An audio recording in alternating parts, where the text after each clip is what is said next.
માળિયાહાટીના અવિરત મહેર વધુ 2 ઇંચ તો તાલુકાના ગામોમાં પણ સારા વરસાદ અહેવાલ। શહેર નજીક પસાર થતી મેઘલ નદી લટોદરિયા સહિત નદીઓ 2 કાંઠે ઘોડાપૂર આવ્યા।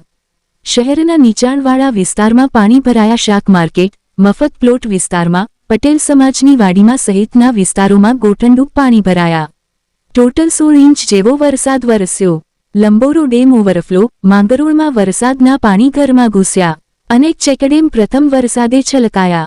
સોરઠ પંથકમાં 10 ઇંચ વરસાદ, ઠેર ઠેર જળબંબાકાર। કેશોદ સહિત પંથકમાં એનડીઆરએફ ટીમ તૈનાત।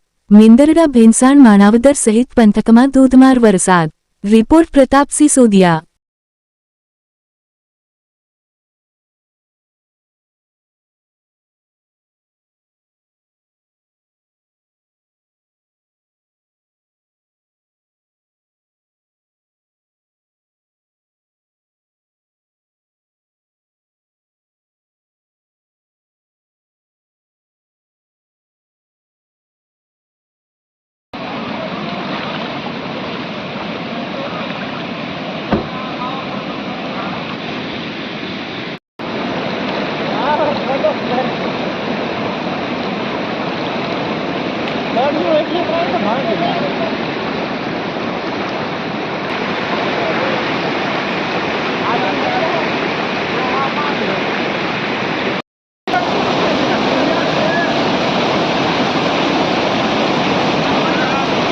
સતત ત્રીજા દિવસનો વરસાદ, લાઠોદરા માળિયાનો રસ્તો।